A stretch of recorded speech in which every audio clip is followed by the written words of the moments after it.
लखनऊ सोमवार को बसपा कार्यालय पर बसपा सुप्रीमो मायावती ने प्रेस कॉन्फ्रेंस कर बताया, उत्तर प्रदेश में महापौर और नगर निगमों के नगर सेवकों के चुनाव में बैलेट पेपर का इस्तेमाल वकालत की और कहा कि उनकी पार्टी पूरे दमखम के साथ चुनाव लड़ेगी। नगर निगमों और महापौर के चुनावों के लिए मतपत्रों का उपयोग किया जाना चाहिए, न कि ईवीएम इलेक्ट्रॉनिक वोटिंग मशीन।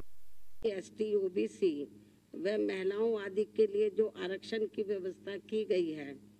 तो उससे इन वर्गों के लोग पूरे तौर से सहमत नहीं है, क्योंकि इस चुनाव में इन लोगों के लिए आरक्षण की जो भी सीटें आरक्षित की गई हैं, तो उसमें काफी नियमों को ताक पर रख दिया गया है, जिससे जाहिर होता है कि यहाँ सत्ताधारी पार्टी बीजेपी इस चुनाव में हर स्तर पर अपना राजनीतिक स्वार्थ साधने में लगी है, ताकि इसका काफी कुछ फायदा इसके बाद देश में होने वाले लोकसभा चुनाव में इस पार्टी को यहाँ मिल सके। कहने की बात ये भी है कि यहाँ के गरीबों के लिए विभिन्न कल्याणकारी योजनाएं तथा बेरोजगारी के इस दौर में दैनिक मजदूरी करके अपना पेट पालने की योजनाओं के धन में भी कटौती व भुगतान में देरी आदि करके जो यहाँ स्थानीय रोजगारों की दुर्दशा बना दी गई है, वह भी किसी से छिपा नहीं है। इसलिए ऐसी स्थिति को बेहतर बनाने के लिए यहाँ निकाय स्तर पर जागरूक, योग्य व ईमानदार जनप्रतिनिधि चुनने की जरूरत है, जिसमें खासकर गरीबों, दलितों, पिछड़ों एवं अन्य उपेक्षित वर्गों तथा अकलियतों आदि को भी अपनी अहम भूमिका निभानी होगी, जिनके कुल मिलाकर वोट यहाँ काफी ज्यादा बन जाते हैं और इनको इस चुनाव में भी विरोधी पार्टियों के सभी साम दाम दंड भेद आदि हथकंडों से सावधानी बरतते हुए व खासकर सत्ताधारी पार्टी बीजेपी के किसी भी दबाव व लालच आदि में न आकर अपना वोट करना है। इसके साथ ही यदि ये नगर निकाय के चुनाव सरकारी द्वेष, पक्षपात व अनुचित दखल अंदाजी आदि से मुक्त व पाक साफ होकर चुनाव की प्रक्रिया को सही से लागू करके कराए गए, तो फिर इसका चुनाव का महत्व खासकर यूपी के नगर विकास व यहाँ के लोगों की उन्नति व स्थानीय स्तर पर रोटी रोजी में भी काफी सहायक सिद्ध हो सकता है। लेकिन ऐसा यहाँ अब तक होता हुआ बहुत कम ही देखने को मिलता है। फिर भी इस लक्ष्य की प्राप्ति के लिए सावधानी व समझदारी का सामूहिक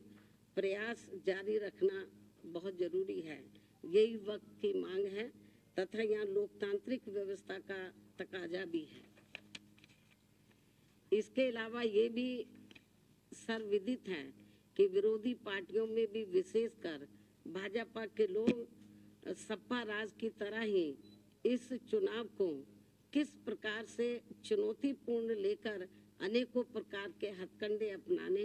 तथा हर प्रकार के जोड़ तोड़ आदि करने में ही लगे हैं,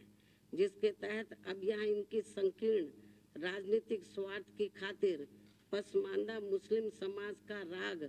आपना भाजपा व आरएसएस एंड कंपनी का नया सिगुफा बनकर लोगों के सामने आ रहा है, जबकि मुस्लिम समाज वास्तव में पहले मुसलमान हैं तथा उनके प्रति आज मैं ये स्पष्ट कर देना चाहती हूँ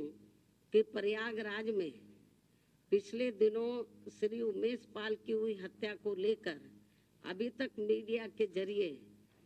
जो भी तथ्य सामने आ रहे हैं या आए हैं, और इस हुई घटना में खासकर अतीक की पत्नी का नाम आते ही वह उसके फरार होने पर अब स्थिति बदल गई है। ऐसी स्थिति में अब हमारी पार्टी ना तो अतीक की पत्नी को और ना ही उनके परिवार के अन्य किसी भी सदस्य को वहां मेयर का टिकट देगी। इसके अलावा जहां तक अतीक की पत्नी को पार्टी में रखने व ना रखने का सवाल है, तो उनके पुलिस के गिरफ्त में आते ही जो भी इस केस को लेकर उनके बारे में तथ्य उभर कर सामने आएंगे, तो तब इसका भी जल्दी ही फैसला कर दिया जाएगा, क्योंकि हमारी पार्टी कानून से ऊपर नहीं है, अर्थात कानून का पूरा पूरा सम्मान भी करती है।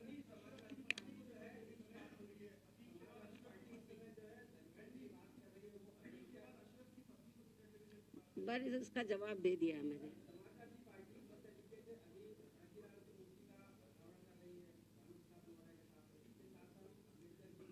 इसका जवाब मैं ट्वीट के जरिए दे चुकी हूँ।